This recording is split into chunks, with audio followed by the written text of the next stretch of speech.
Ladies and gentlemen, today I have Mr. Sam Dunning. He is the founder of Breaking B2B and host of the Breaking B2B podcast. What makes this episode different? Sam is a 400 episode podcaster who lives and dies on proving pipeline from organic search. He has very hard opinions. He has very hard opinions on vanity metrics, on AI search, and on where SaaS teams are fooling themselves. Every question that we're delivering today is built on his own recent posts and that stance, not on a founder, not on a generic founder journey. So, Sam, for those that don't know who you are, like myself, can you give us a 1 minute preview on who you are, what do you do, and why should anybody watching this stay for the next hour to hear what you have to say? Oh,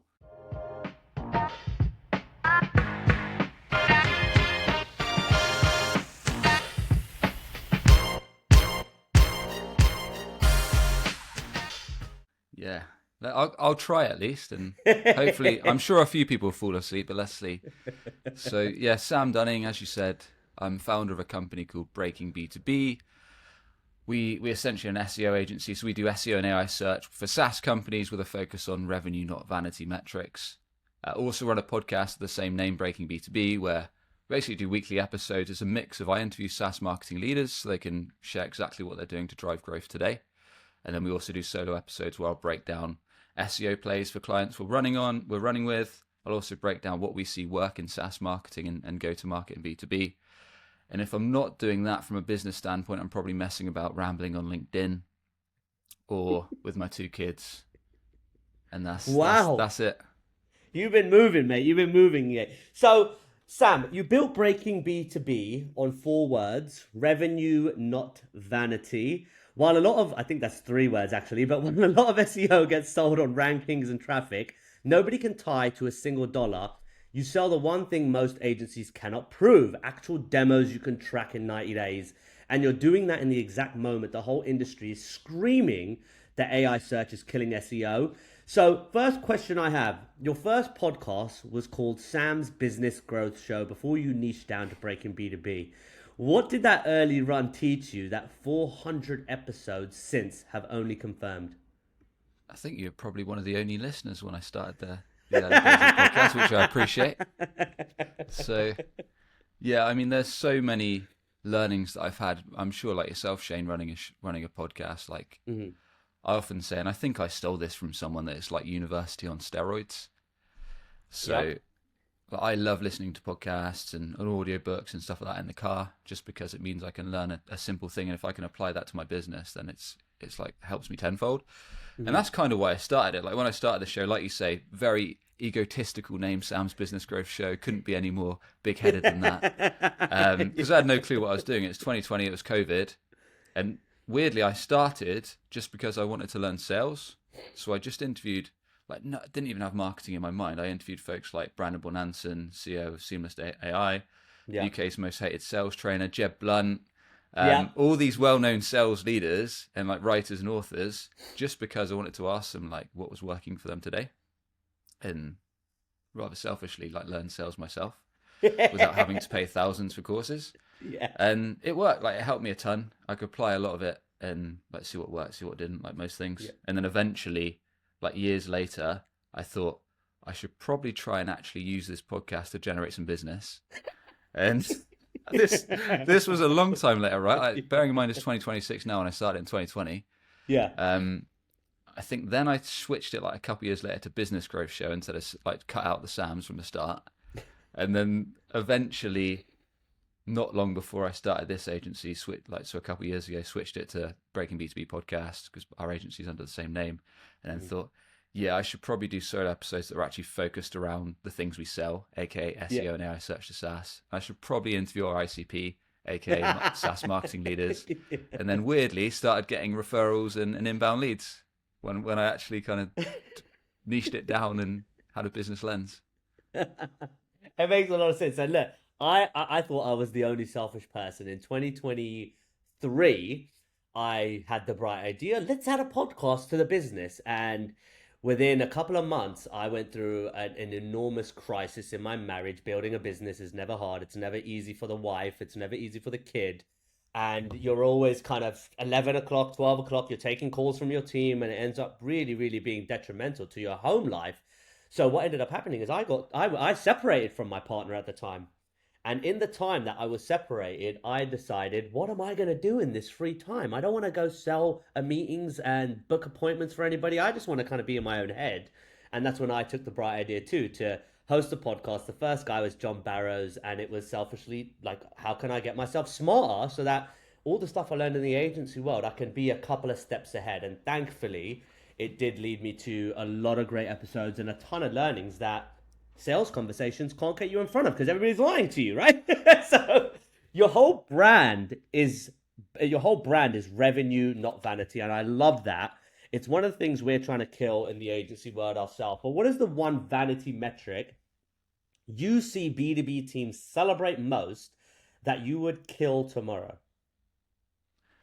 I suppose, again, selfish standpoint, because it's related to SEO and AI search, is probably traffic, in the sense that a lot of teams still jump on sales calls with our team and say we want to ramp up traffic. But when you dig into the heart of it, it's actually they want either sign-ups, or they want free trials, or they want booked calls, or they want demos for their sales team.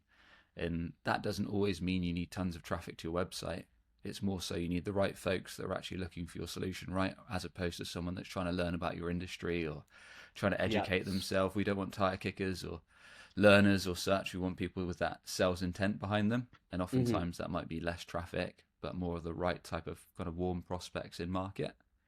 So I suppose that's the most relevant for our solution. Yeah. Is that what would you list as second? So after traffic, could be, there's so many kind of high level metrics in SEO, like traffic, impressions, rankings, citations is a big one in AI search. It's like we've got all these citations and all these websites kind of being cited to us. And again, it doesn't matter at all unless you're actually being recommended for those high intents. So from an LLM standpoint, for ChatGPT, Claude, Perplexity, etc. Unless your brand or your company is actually being recommended for those high intent prompts. So again, they've got someone actually searching for a specific type of software, or looking to move away from a competitor, or evaluating software vendors against each other, or having a very crisp and specific pain point. So unless you're actually being recommended there, you could have all the citations in the world, but if they're not relevant, it doesn't really mean a lot. That's really interesting, mate. And look, I've heard it before because I paid $99 for a tool that's supposed to optimize my AEO strategy, and it gave all these citations. And I don't know if the guy paid people for testimonials, but I used it for a month, and I probably didn't do it right, to be honest. But I got zip. And I think that's one thing that I'm curious. I'm sure that the audience is interested in knowing about it. What is the actual difference then between SEO as you've come to know it and this AEO, GEO kind of new tagline or new word that has come and been thrown into the industry? What's kind of your take on how they separate themselves? Yeah. So I mean, at a high level, SEO, search engine optimization, so optimizing to be found, in Google's case, top of their organic results. Page one, the non-paid listings, the organic listings, and then AEO, answer engine optimization, for your brand to be recommended. So the whole thing with AI search is it's kind of taking away clicks. It's more giving recommendations.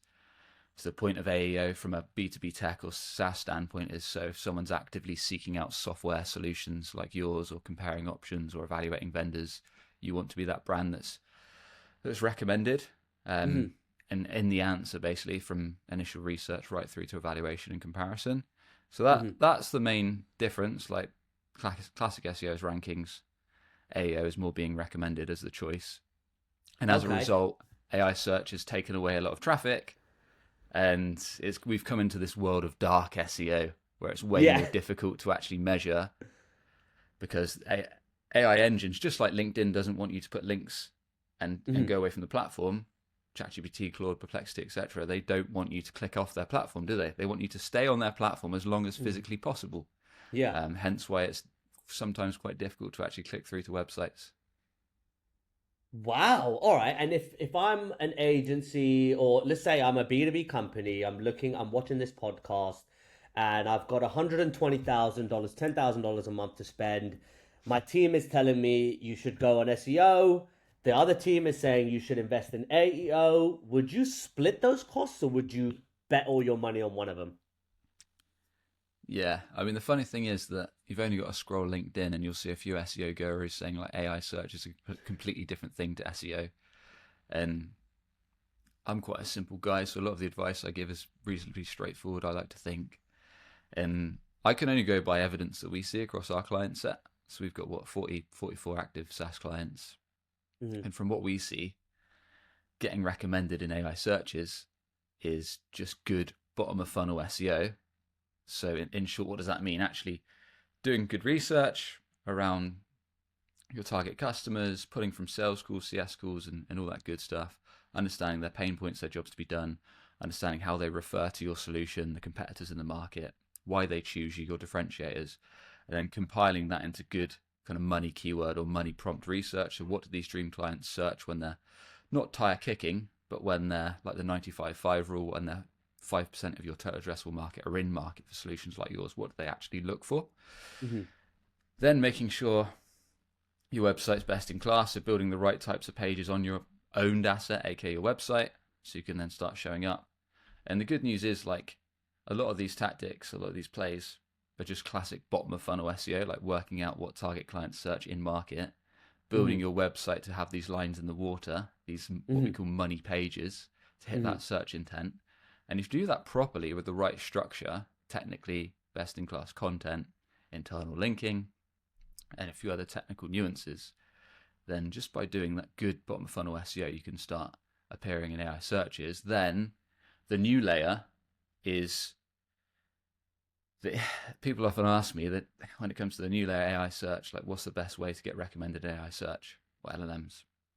I'll say it's easy. Just go back 10 years and build a brand. So obviously you can't do that unless you've got a time machine. But the second best way is like just good B2B marketing. So if you do any kind of search on an LLM, like show me the best XYZ software for this use case or this industry, and then maybe you say like my budget is this and this is my industry. You'll probably, if you look at you'll see some brands recommended and why. And then if you look at the citations, it'll probably be listicle based articles, like we evaluated the top 10 best software company, best proposal software companies of 2026, something like that. You'll see a few of those articles, which you can build on your own website to own. You'll see some review sites, G2, Capterra, etc. You might see some Reddit threads. Yeah. And it's probably those 3 or 4 usual suspects. So it's like, just reverse engineer it. Build the right pages on your website. Outreach to the websites that are already being pulled into AI searches, because they're probably ranking well on Google as well. So you get a double win. Do good community building. Build your G2 presence, whatever review site is relevant to your niche. And then eventually bolt on Reddit. I mean, Reddit's a beast in itself, so you've got to be careful there. There's a lot of nuance and things to bear in mind when it comes to Reddit. But it's basically reverse engineering your way in there, which was the same we did on Google back in the day. And now we transfer that through to AI searches. So it's basically SEO plus good B2B ecosystem marketing. Wow, this is definitely very new. This is very, very new, and I'm definitely taking a few of these pages in from the book. So one thing I thought was really interesting when I was doing the research, you chase, I don't know if this is the right language, but you chase low volume money keywords instead of the big traffic terms everybody wants. So how do you spot a keyword that actually brings a buyer ready to demo? Yeah. So there's a number of ways you can do it. The simplest way, and the good thing now is, like, compared to a couple of years ago, it's so much easier because we have free tools that can listen to our sales calls, like Fathom, Fireflies, etc., and they're all free. So we can, like, if you're the founder running it, just use those, or if you've got a sales team, just connect those up for your sales calls, your CS calls, your support calls, etc. You can literally pull them via MCP into like Claude, and you can extract data like from the last 90 days, like the top pain points, top competitors that were mentioned, why they chose us over our competitors. So you can get all this good competitive intel for just good B2B marketing and messaging and ideas and pain points and jobs to be done and everything that just helps your go-to-market and your messaging. So on the basis you can collect that, then I normally just encourage folks to do something called a money keyword matrix. Mm-hmm. And all that means in simple terms is if you want to work out what the target customers search for when they are in market for your solution, just split a. Again, you could prompt what I'm saying now into an AI or an LLM and they do it for you. I used to do it on Google Sheet and you could just be like, Yeah. column 1 of the table, what's every way that someone can search for our solution? Column 2, what's the main industries we've historically sold well into? Have the problem we solve and are motivated to go for it, Mm-hmm. plus have cash to easily invest in the solution. You can look at your CRM for that data. Mm-hmm. Column 3, what are the competitors we often get stacked against to almost to a frustrating level? And then Mm-hmm. column 4, what's our dream client's jobs to be done or most expensive problems and pain points? Mm-hmm. And you kind of build those out, and that will help you build long tail money keywords. And then the ones you start with would be the low difficulty ones. So if you use a tool like Ahrefs or SEMrush, it will show you like difficulty on a scale of 0 to 100. Mm-hmm. You start with the lowest ones and prioritize those, especially if you've not done much SEO before. Because if you're going for high difficulty keywords, you're coming against big giant competitors. So for example, in the money keyword matrix, if your main offer is proposal software, if you're like one of our clients, Proposify in that space, or proposal tools, proposal platforms, etc., might be column 1. Column 2 would be the niches you sell well into, maybe that's sales teams, HR teams, I don't know, finance teams, whatever. So proposal software is going to be a massively competitive keyword, probably with thousands of searches per month. Mm-hmm. You're not going to be able to do that day one. That might be a long-term bet. So instead you niche down. Best proposal software for fintech or for sales teams or for HR teams and so forth. And that will be way less difficulty, less traffic volume, but more likely to show up if you build the right pages. And likewise, the competitor content in SaaS is always a really good one because it's often super low difficulty, like 0 to 3 difficulty on your classic SEO tools. Mm-hmm. And then again, usually low traffic, but no one searches like in the proposal space. They might be looking for PandaDoc alternative or Quiller alternative or GetAccept alternative or whatever it is. And no one's looking for those kind of search terms for a pastime or for fun. They're looking for it because they're probably frustrated with the current vendor or weighing up options or whatever they might be doing, or Quiller versus PandaDoc or something like that. Those comparison searches.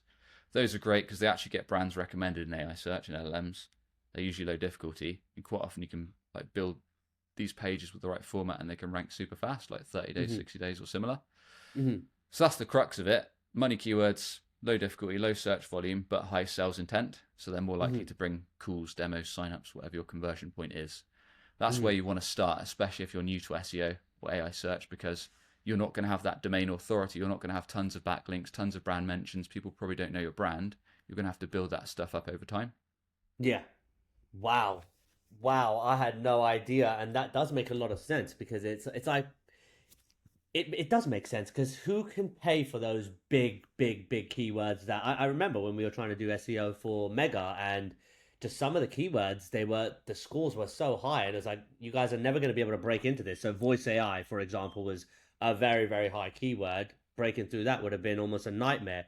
But I think giving SEO credit where it's due is really important in this. So a lot of companies they think building pipeline is really easy. They think they just put a bunch of callers on a campaign and magically there will be some sort of result and magically they'll get some meetings because their product is so good. But I read one thing that you put Calendly listeners and GA4 on everything to trace an organic demo back to a page. So when a buyer touches a blog, a podcast, and or a LinkedIn ad before they book, how do you actually give SEO the credit? With great difficulty, unfortunately. So it's more and more difficult now. So I mean, historically, before AI search and before folks were using LLMs regularly, it was kind of a lot. It was still tricky, but it was a lot easier because you just had the classic Google organic rankings. You could see how well you're ranking. You could see all the clicks. There was no AI overviews. And then you could check things like session times, leads that were coming in. They would all show up in Google Analytics or your analytics tool. Yeah, sometimes it was a bit trickier to attribute, but within reason, you could kind of get a good overview of what was going on. Whereas now, that's completely changed in the sense that a lot of folks do their initial research, evaluation, comparison, all within a tool like ChatGPT or Claude. And like I say, quite often, they're just eventually giving brand recommendations. So folks might make their shortlist and then discuss it offline. Like have a meeting with their team, checking communities. Like I got these brands recommended for, I don't know, in our case, an SEO agency or proposal software. Like, what do you think? Like, what do you folks use? What do you Yeah. recommend? And then all that discussion back and forth, and then eventually buy. So what can you do? We can basically track what you can track. So track all the classic Google organic ranking, session times, clicks, etc. AI search, you can track prompts, how you're doing well for some of your money prompts, citations, your share of voice in the industry, of course the AI traffic that's coming through and so forth. You can use there's tools like Fibbler and Dream Data that help you give kind of more in depth. And I know HubSpot has a feature where you can see kind of what pages people click through when they come through different channels like organic search. And then definitely one that I highly encourage because of the nature of dark SEO and the fact that not a lot of the time your SEO conversions are going to show up as branded traffic because people will get the recommendation in AI, and then when they're ready, just type in your brand name into Google and go to your site, or it'll show up as direct because they'll just go straight to your website when they're ready. So SEO won't get the credit. So in your sign up flow or in your booked calls or in your demo flow, add a free text field for how did you hear about us, and then on the sales call as well, get the rep to ask, like, what was your full journey to stumbling across us today, and then log that in the CRM. Because we get so many where in the how did you hear about us, they might just put LinkedIn, and then we'll ask it again on the sales call, and they'll be like, oh yeah, I searched this on Google or searched this on ChatGPT, and then I followed your stuff on LinkedIn, then I checked out YouTube, and it's like they've done all this stuff, so you just get a better picture of kind of what's contributing to their sales calls. So it's basically track what you can, but also do those other steps so you get kind of more of a full picture. Wow. So I think a lot of this makes a lot of sense, and it is a lot of work. It's a lot of kind of filtering. There's a lot of process of elimination, and then a process of actually finding what works. One thing I've read is that you promise, I would love to be able to do this, but you promise most clients a pipeline uptick in 90 days. What is the signal in week 2 or 3 that tells you this account is going to hit that or actually miss it? Yeah. So to be clear, that is one of our main offers, like the 90 days to pipeline SEO and AI search program, but we don't offer it to every client or every prospect rather. So if they're brand new, fresh, like completely fresh domain, never done SEO before, have next to no content on the website, we'll say, no, it ain't going to work. Like it's going to be a 6-month plus job. We'd be very realistic because we don't want to set them up to fail. We don't want them to expect the world and not get it.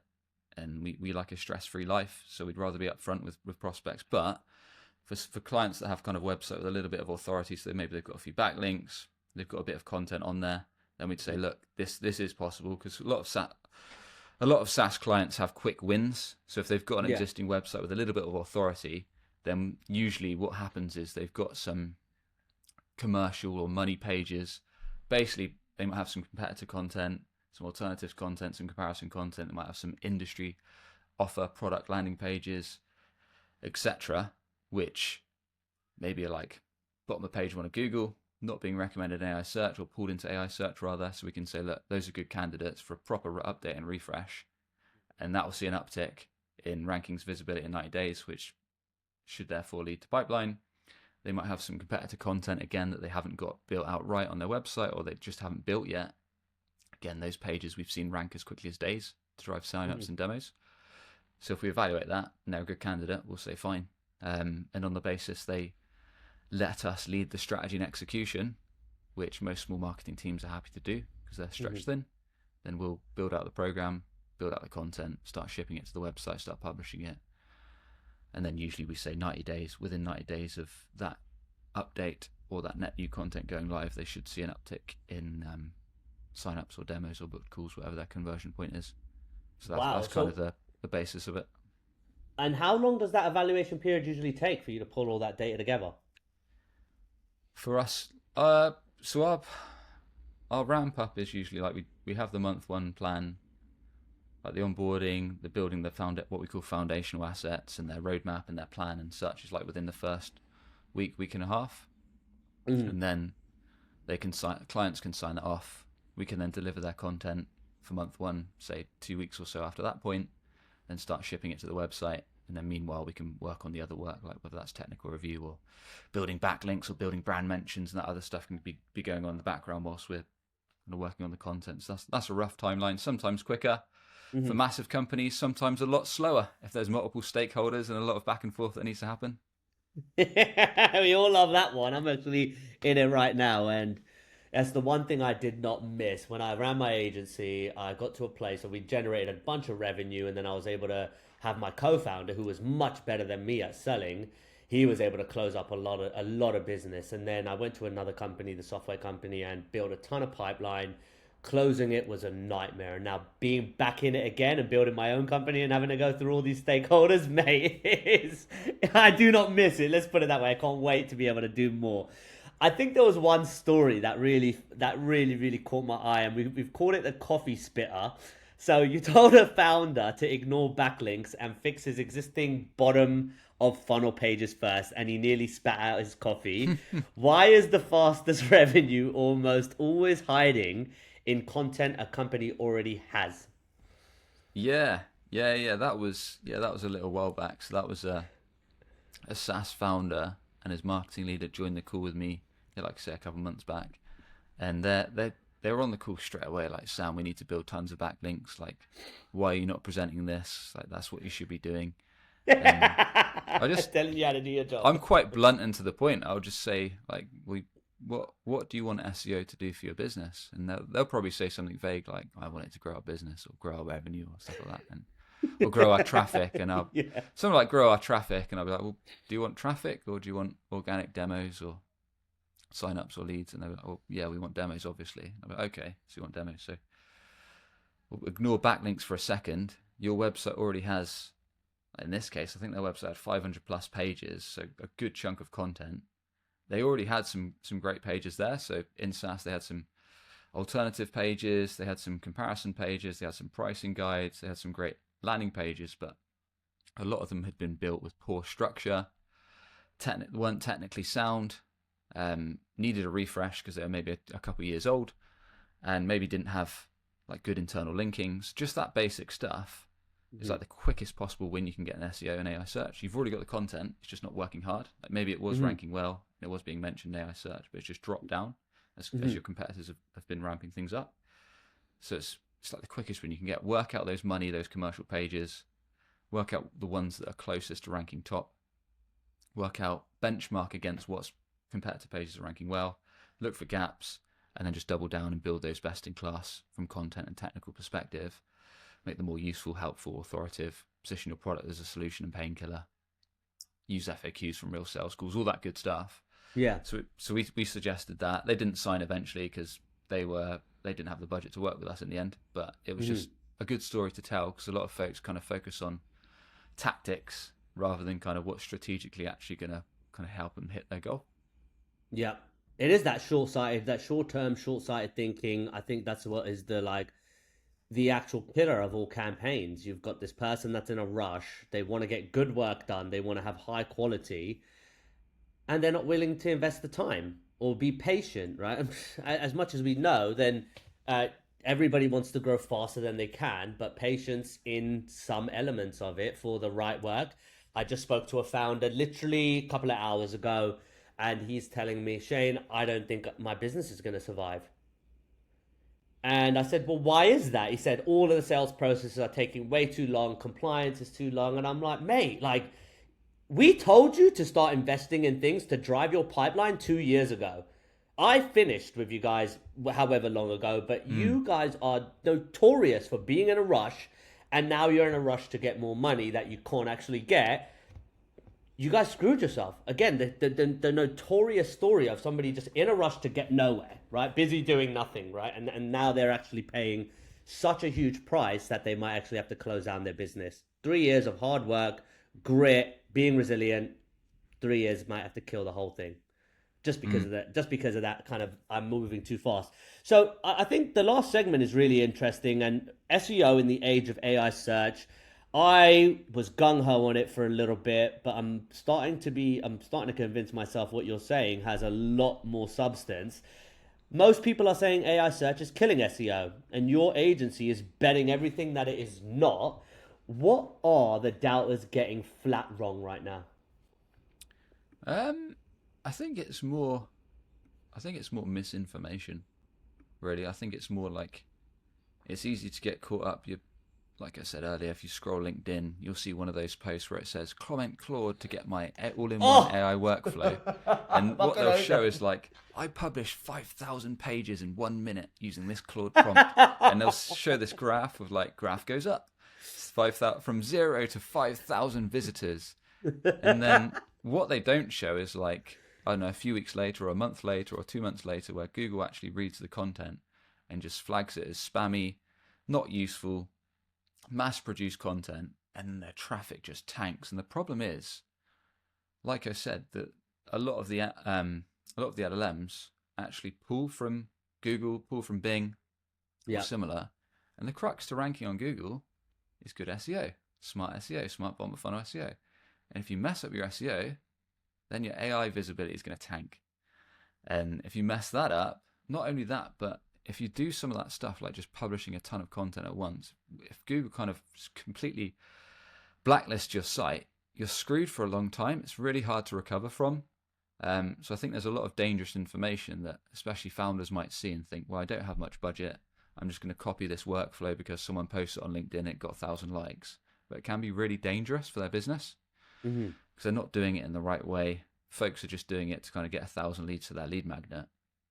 And it's like, I'd much rather go at a steadier rate than just do stuff that's actually going to potentially harm our visibility on Google AI search and like really ruin our domain.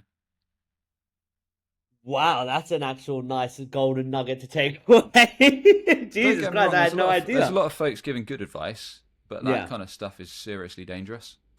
I have seen for myself, I am sick to my stomach of seeing these comment Claude, comment investor, comment raise, and then I'm an idiot because I keep messaging and commenting, and I Some of them are keep good finding though. myself. There are genuine good ones. Don't get me wrong, but there I are don't get ones that's just anything. like, They say DM me, DM. Oh, interested in talking to you. Fucking blank me completely, and I'm just like, you absolute prick. So, one thing that I've noticed is there's a big gap that a lot of founders cannot see, including myself. And you said most SaaS orgs, they're neglecting one thing. For a founder who thinks their SEO is fine, what is the gap they cannot see?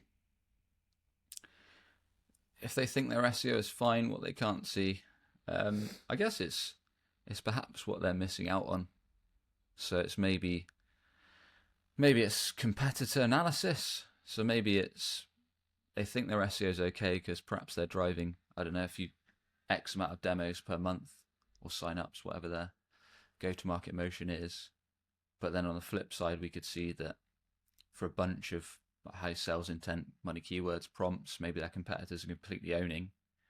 And what they don't realize is if they did start to show up for some of those, that could have a significant impact on visibility, potential visitors to their site, and then on the back end, like the down lagging metric would then be potential demos or signups or free trials. So it's I guess it's sharpening the axe, really, keeping aware of kind of what's going on in the market.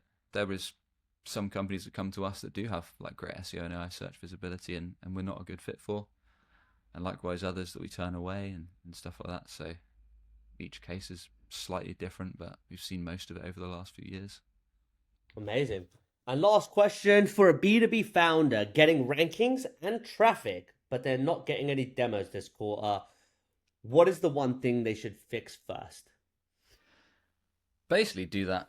Make sure you're actually showing up for those high intent queries and do that money keyword matrix thing playbook we talked about earlier. Actually make sure that you understand what your target customers. One, I suppose I should preface that with, for this to work, and most of us are, most tech or SaaS companies are, you need to be in a category that actually has demand. So you can't be selling a solution or software or service or piece of tech that is brand new, that no one's ever heard of, because there's probably not many people searching directly for that solution, right? So it's going to be an uphill battle. Like SEO and AI search is best placed when there's existing demand to collect. People actively know your solution exists. They're searching for it. Great. If our website gets recommended, we could potentially get a lead or demo. Cool. So if you're doing that, then do the money keyword matrix, like work out what your dream clients actually search when they look for your solution. or look for industry plus solution, or look for specific integrations that you offer, or look for specific use cases, or look to switch from competitors, or look for compare vendors, like all those kind of. There's only so many ways that people can search for software with sales intent behind it. Exhaust every single way. If you've already got paid search data that's working, brilliant. Carry that through to organic search. Map those out. Focus on the lower difficulty, kind of lower traffic stuff first. Build the best-in-class pages, then move on to off-page SEO. And you shouldn't go far wrong if you do it kind of steadily. Yeah, that's all I can say, really. Amazing. And last question. This is the last question. How do you're a busy man. You're growing you've got a fast growing agency. You've got a family. There's a lot of founders that are doing similar things. They're growing. When time gets tough, we all need a way to switch off. So how does Sam switch off when the going gets tough? Yeah, I'm fortunate, really. I should say straight away that I don't really switch off. So I don't think I would not say I'd have a healthy balance. I definitely don't have a healthy. I used to be obsessed with video games. Now I'd say I'm probably more obsessed with business. Yep. So I'm definitely not healthy in that sense. And I don't think many entrepreneurs are, right? I think No. most of us are like, we're not quite right. And I'm definitely not quite right. So definitely I'd say, like, if I think to be obsessed with it in a healthy way works, and there is sometimes a fine line. So I can't say that I can switch off, because I can't. But luckily I have a team way smarter than me now, thankfully. So I can do stuff like, a lot of our clients are US based, so a lot of my work happens in the afternoon. So I can go pop to the gym in the morning, go for a run, pick my son up from school, obviously spend less time working on the weekend, all that kind of stuff. So very blessed in the sense that I have a team to help with a lot of the client work, the client success, things like that. So that didn't happen at the start. At the start, I was working all hours of the day, sales, marketing, success, account management, everything. Yep. And then slowly, as we've grown, we've been kind of blessed, like I say, with a great client base and team and things like that. So very thankful for what we've got, but certainly a long way to go, and I certainly don't have it nailed down. That's awesome. I think it's really refreshing to hear a founder speak the truth, because likewise, I can't turn off. I am on my sofa at 11:30, 12:30, sometimes 2:30 at night commenting. I'm trying to build my brand. I'm trying to think of videos. I'm in Claude. I'm doing this. It's like, and the only way I get a small break, because I am a high strung, egotistical, weird CEO too. I remember my dad said to me a couple of years ago, "Yeah, you see, it's like all CEOs are a little bit weird anyway. You're a bit weird too." No, thanks, Dad. That's nice. But the gym, I would say, the one thing I did kind of burn out a little bit at the end of 2023, and I almost gave up. And the one thing that kind of saved everything was the ability to just go to the gym, spend an hour and a half, 2 hours, just get everything out, and come home and relax. And I think that is one of the best ways to kind of just make sure you keep your health in order, make sure you keep your mental sanity intact, and focus on your business, and know that it's not a bad thing to be fucking gung-ho on everything that you want to build for your future. I don't see it as anything wrong. So I think that's a great way to wrap up the show. Sam, are there any last words for anybody that wants to do business with you, that anybody wants to find out more, anybody who loves what you've said? How can they come and find you and learn more about what you do, or even set a time to speak with you? Yeah, man, I really appreciate you having me on. Also appreciate you being an early listener of the podcast, one of the select few. So really appreciate that. But yeah, three main ways. One is LinkedIn, Sam Dunning. I post daily ramblings on what's working in SEO and SaaS marketing. Otherwise, the podcast Breaking B2B, or if you have heard me drone on for the last half hour and thought, yeah, I'm kind of getting frustrated each time dream clients search for our software or our solution on LLMs and ChatGPT, we're not being recommended and competitors are eating our lunch, then maybe it's worth a chat with us at breakingb2b.com. Awesome. I think that's a great way to finish it off. Sam, thank you very much. That's the pod. Cheers. Thank you very much for taking the time to watch this episode and staying here the whole way through. If you like what you saw, click subscribe. It'll take you 2 seconds. It helps me reach amazing guests and deliver valuable content for you. And if you ever want to find out what we do as a business, go to www.gorevintel.com, and that is the place where we help you make decisions that are backed by intelligence, and it's for founder CEOs. That's it for me for now. I'll see you on the next episode. Bye.